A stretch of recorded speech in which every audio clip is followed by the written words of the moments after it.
This is the final part of the current E-Type story, and this is my father putting stuff in the back of the E-Type ready for shipping to America. In the back is my toolbox, stuff with my tools. I wanted them here. That was my sister's dog. This is actually in my sister's garage in Surrey, I believe it was. And my father, unfortunately no longer with us, but helped get everything ready because neither my brother or I were actually there at the time. And we're getting ready to move everything to America. A little bit of a delicate operation, getting things up on the ramp. And you can't quite see it, but in the corner there was an XK 140. Here's the baby getting up on the ramp, ready to be taken down to the docks, where it will be put in a container with my Jaguar Mark II and shipped across to America. The suspension looks low because my toolbox is fucking heavy. So, no surprise. There she is, EMIB, EME1B. That registration's probably worth a lot of money, so try and get that sold. And this is it in America. The company we used was where my brother went, and that was called British Racing Green, I believe. And what was annoying is I'd put a new battery in my Mark II, but of course they couldn't ship it with that in it, so that had to be removed. But here's the E-Type. There she is, ready at British Racing Green. Got across the sea quite nicely. My brother here is getting all the dust and crap off of it now that it's just arrived. So here he is again, polishing it, trying to make it look as pretty as he can. It was used in England, so it was probably pretty dirty, and also the journey in a container with other vehicles didn't help. This was my brother's MGB, and obviously you can see the E-Type is underneath. Let's hope the MG didn't leak, although I think he had a diaper there. This is when we start to restore it for the second time. I say we. My brother had this done.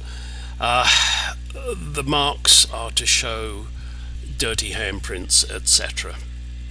Now do note, these photographs are not in any particular order, so you're gonna have to figure it out for yourself. This is my brother ripping everything off, ready for the second paint job. And note the ubiquitous little dent in the mouth there, where somewhere along the line it got dinged, which is quite common on E-Types. You have to be very careful with them. There she is. Looks like a racing car, doesn't it, with that mouth? Anyway, there she is, ready, going off to the body shop. And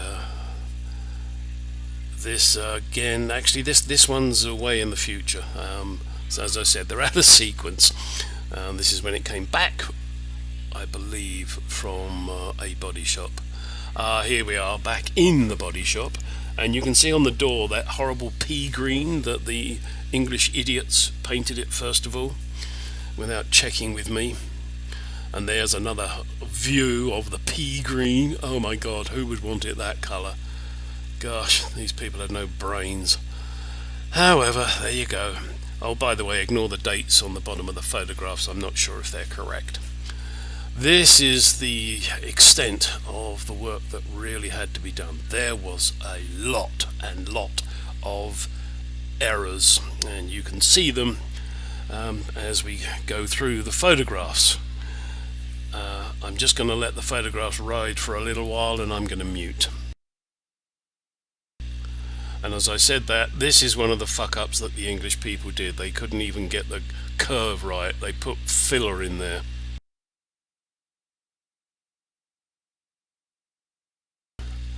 And again, even on a new bonnet, they'd screwed up the vents, which God knows how they did that, but just amateurs, I'm afraid.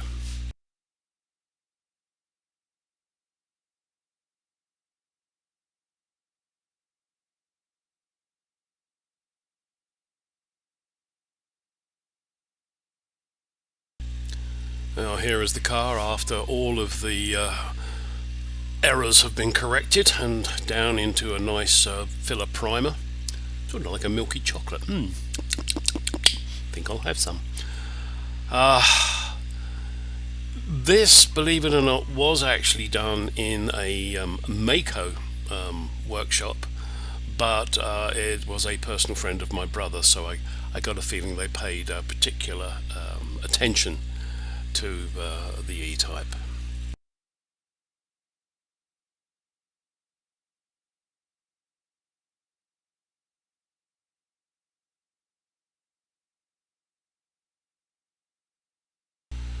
I did like the fact that they also did the underside of the bonnet, repairing all the rusty bits, which actually I've got these kind of out of order. You may see those a little later.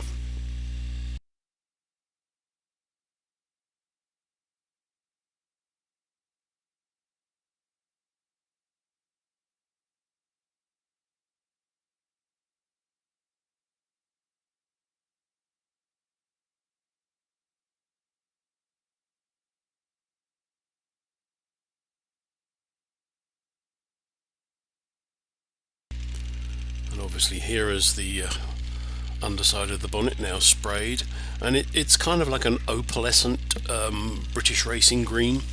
Got a little metal flake in it. I don't know if you call it opalescent or whether you...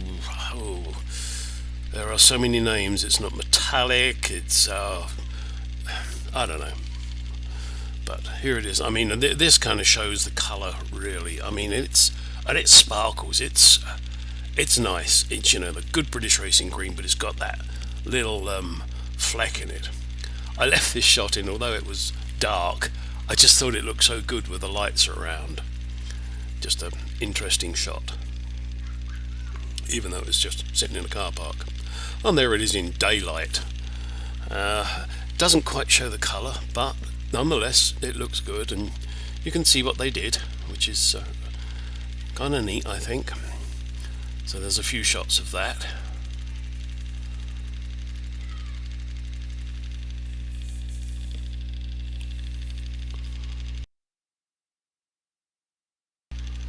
Now this is actually when it was in Delaware, prior to its second restoration. This is when it had come back from England, or come from England to America. But as you can see, it is being stripped down, ready for repaint.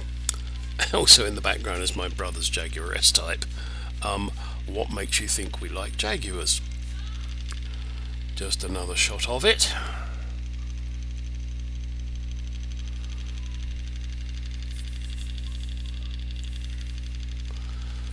And there again is it ready to go to the paint shop.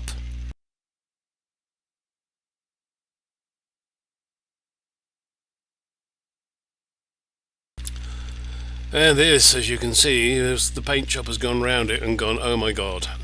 And all of those lines you see are faults that need to be corrected prior to painting. This is the firewall. As you can see, the picture frame is a different colour, because the morons in the body shop didn't paint it all up. Well, I don't know what the hell they did. However, this is being done, as I said, in Mako. There they put on a nice protective paint, and the frame, there it is. Bought a new frame. The other one was a little suspect, a little rusty in places. The welds were getting a little weak, or the brazes as they were. So my brother bought a new frame, and that was fitted to the vehicle. And I think that was a wise decision, particularly with the picture frame. Although the problem with the picture frame, of course, it has the number stamped on it, so you have to do that. Again, I'm not sure if this is it arriving or leaving. I think this is it leaving. This is it arriving, because everything's in the right colour. And this is again in Delaware, where it was being delivered back to my brother, and then he now has to reassemble everything.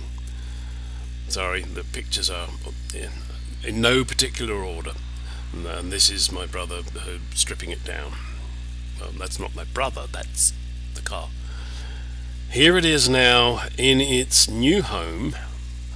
My brother moved house, and he's now beginning to do more on it and get things back together. As you can see, there's an XJS in the background. My brother has 3 Jaguars and I have 3 Jaguars, but we both include the one. And there she is, looking rather resplendent. The interior, as you can tell, is not done yet, but it's looking really nice. We didn't need to put the front number plate on, but it's a nice touch. I like it, and I believe my brother does, which is hopefully why he put it back on.